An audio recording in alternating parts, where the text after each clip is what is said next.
So hi guys! Welcome back again to my YouTube channel. And for today's video, magre-react po ako sa mga baby pictures ko.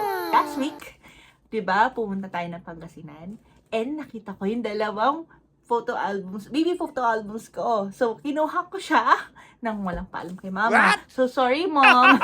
Ayun, so it's my birth month and gusto ko lang din makita yung mga baby pictures ko and magre-react na rin tayo kasi it's been a long time ever since na nakita ko tong photo albums ko. Maybe it's time para magbalik tanaw sa mga nakaraan. Kaya samahan niyo ako in 3, 2, 1.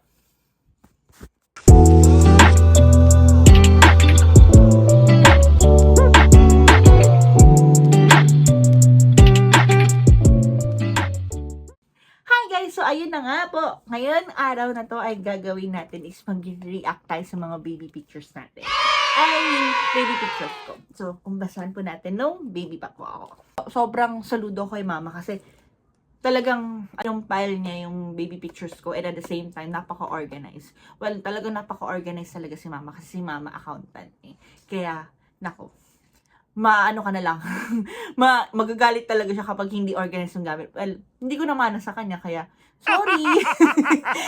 So, yun na nga. So, diba? Oh, may pagganito pa. May pagganyan pa siya. Bongga. May mga ano pa to. May mga pagganyan. May mga notes. So, ganyan. So, kompleto siya. Sabi dito, photos taken during my binyag reception. What a delicious meal to partake. Panis, partake. I guess all my guests enjoyed this good food. Were you here? So, parang POV ko siya nung baby pala ako. Kaya niya ginawa ito. So, may mga notes. Akala ko notes niya. So, yung mga ninang sa ninongs ko. Asa na po kayo? Malapit na po ang birthday ko. Mga ninang-ninang, hi! Sa 30 po birthday ko. Baka naman. Charis! So, ayan. So, yan. Naano na nila ako. So, wala, buti hindi ako nasunog. Charis! Ayun. Oh.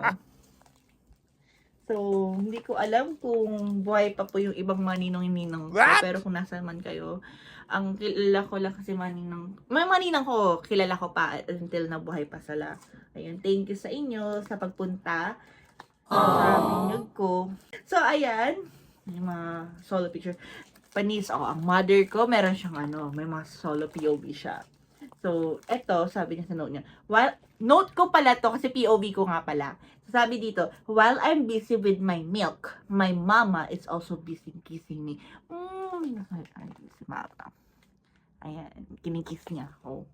So, sariling buhat ng bangko si mama. Sabi niya, what a caring mama. So, ayan.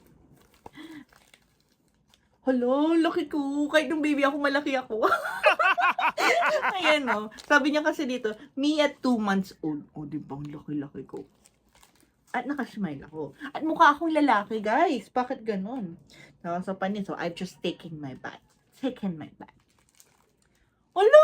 Mukha talaga akong lalaki, guys. Ayun. So, sabi niya, panis.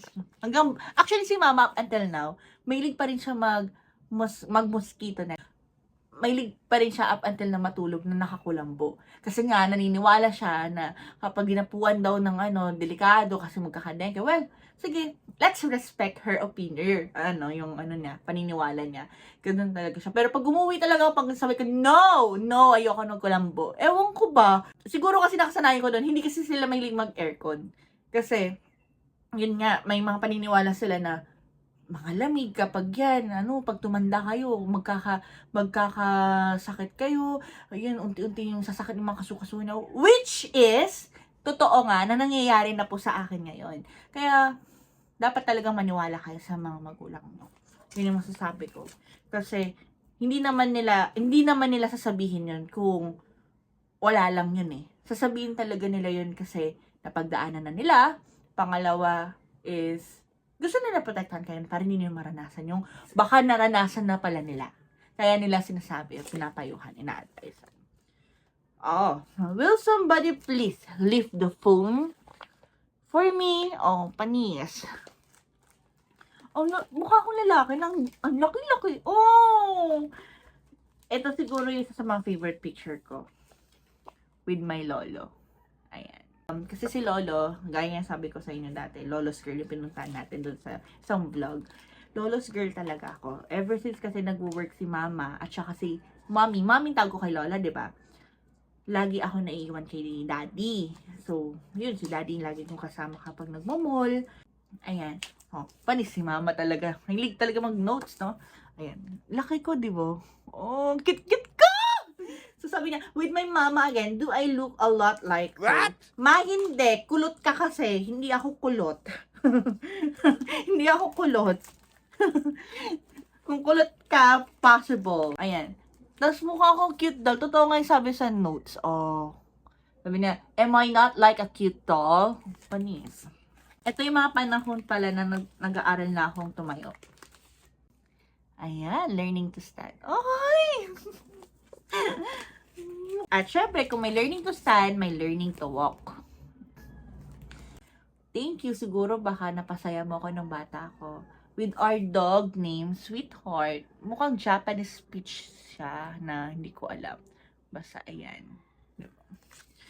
Ang gaganda na mga kuha ng mga old pictures before, no? Pero ngayon parang, wala lang. Parang napaka-meaningful. Ito yung sa rest house before. Kung napanood niyo yung vlog ko, pinakita ko doon yung sa rest house. So, ito yung tsura ng rest house dati. Ayan. Wala pa yung glass door, glass, lobby namin. Mahilig kasi magtanim si Lola, si Mami. So, lagi ko siyang ginugulo noon ng panahon na yon. Hala, alam ko to! Meron ako sa picture ito. Medyo lumalaki-laki na ako dito, ah. Ito. O, di ba mukhang lalaki talaga ako? Itong picture na to, tahimik lang daw ako nito, sabi ni Mama. Kasi nag-LBM si Akla. Ayun, so masakit-sakit ang tiyan ko, kaya tahimik daw ako. Parang first time nila akong makitang tahimik. At ito pala ang kwento tungkol sa akin, guys. Nung bata ako, kaya ako sobrang naging madaldal ngayon. Kasi yung bata ako, tahimik lang ako. What? Medyo nagulangan kayo, diba? Kasi nung bata ako, sobrang tahimik lang ako. Ang ginawa ng mga lola ko, not sure kung tama ba. So, yun, marang may pinakain yata sa akin. Hindi ko alam kung puwet ng manok o baboy or keme nila ng lalaki, ng baboy or ano. What? Tapos sinusiyan daw ako. So, after ginawa yun, ewan ko kung tama, ewan ko, siguro yung mga nakakanood nito, naniniwala sa mga ganun.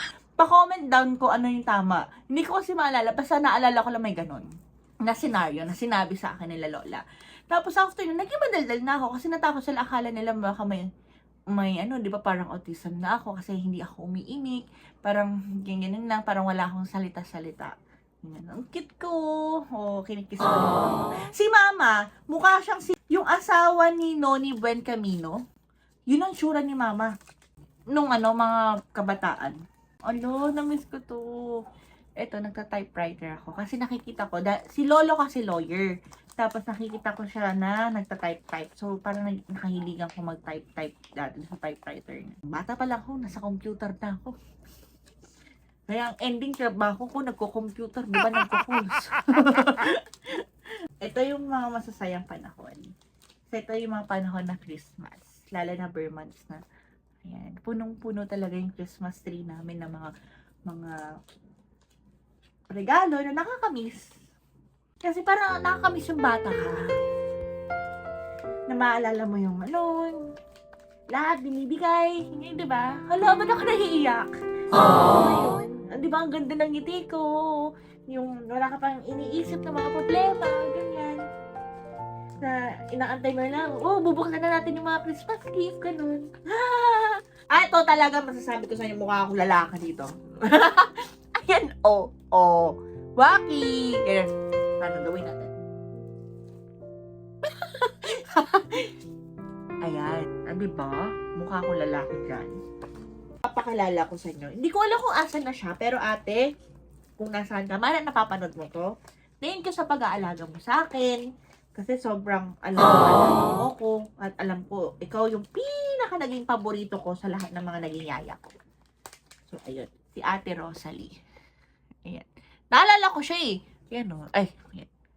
Si Ate Rosalie. Sobrang love na love ko. Lagi kong hinahanap sa Ate Rosalie. Siya kasi parang naalala ko, pinakakasundo ko naging yaya ko. Kasi syempre, hindi naman laging 24/7 kaya akong bantayan ni Daddy, di ba? Ito na yung yung lumalaki-laki na ako. Kasama ko pa rin si Ate Rosalie. Oh, panis. May hindi pala talaga ako picture-picture noon. Oh. Kikay-kikay pa si Ateng. Oh! Oh, nagde-dress ako. Oh, panis. Alam nyo guys, ito mga damit ko mga to, ang pinakamahilig talaga bumili ng damit sa akin, ginagawa kong kikay, si Mami, si Lola. Ever since ang nagdalaga ako. Pero nung hindi ko na siya nakakasama, umalis na ako, hindi na ako bumibili-bili ng mga damit kasi hindi naman ako pala kikay eh. Parang naging parang lumabas na magka-boyish ako. Ang ate na doon na pinakalaman ng lipstick ng kanyang ina. Ito, ang cute nito. Napaka-candid. Parang hindi ako. The rest, ito yung pictures. Ayan. So, sobrang dami. So far, yun yung mga baby pictures ko. Alam niyo yun, sa konting oras lang na glimpse ng na-open ko tong album, ang dami ko na-realize na parang, alam mo yun, na from 0 months old, and now I'm turning 28 years old. Oh my God, I thought I'm 27. Sorry, ayun, I'm turning 28 on August 30, and dami ko lang na-realize na you should always cherish the moments with your family and spend time with your family, and at the same time, ang dami, hindi lang naman kasi, maraming talaga sa bawat tao ang may mga pagsubok na pinagdadaanan. From happy moments to mga awayan, sagutan, galit, iyakan, pero always cherish the happy moments. Kasi lagi ko nga sinasabi to na you only live once. Dapat lang pala na ang lagi mong dala-dala sa puso mo yung mga masasayang mga panahon, masasayang mga bagay na nangyari sa buhay mo.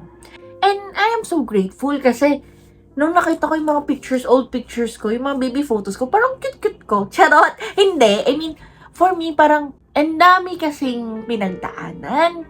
And nakakatuwa kasi syempre, nakita ko yung parang baby pa ako up until now na unti-unti nakakamit ko yung gusto ko, nakukuha ko yung mga gusto ko, napupuntahan ko yung gusto ko, na-achieve ko yung mga bagay na akala ko imposible gaya ng pagiging isang artista.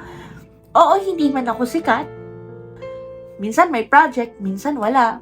Pero nandun ako sa point na parang nakilala ko kasi naging teatro ako. Nakakatuwa kasi hindi magiging imposible ang lahat ng yun kung hindi ako inadopt ng mama ko. Kaya nakakatawa lang kasi, syempre, and at the same time, so grateful sa mother ko, sa mom ko. Kasi kung hindi niya ako inadopt, hindi ko matutupad yung mga na-achieve ko.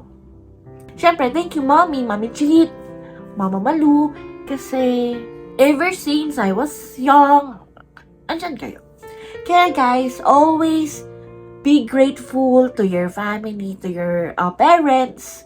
Kaya huwag kakalimutan, sabihin na mahal nyo sila. Kasi minsan lang mabuhay at hindi mo alam kung hanggang saan ang oras ng buhay ng tao. Diba? So, ayun. Nakakatuwa lang. Oo, teary eyes ako. Teary eyes si bakla. Kasi, ayun, gusto ko lang sabihin din na kahit ano nangyari sa'yo, kahit anong taon ka na, lagi mong babalikan at babalikan yung kung saan ka nagmula, kung saan ka nanggaling, kung ano yung mga masasayang moments, kung ano mga nangyari sa'yo. Kasi, meron at meron kang matututunan from your past na madadala mo sa future. Kaya guys, ayun, maraming salamat at sinamahan niyo ako tumingin at yung reaction ko dito sa mga baby photos. Next time na po natin i-try and check yung other album. Kasi ito, grade school ko to. So, medyo may mga pasabog ako dito na hindi na na-expect na ginagawa ko noon. So, ayun. At thank you so much kung hindi ka pa nakakapag-like sa aking video. Please like this video, subscribe, and hit the notification bell para may updated ka sa latest videos ko. And bye-bye! Bye-bye!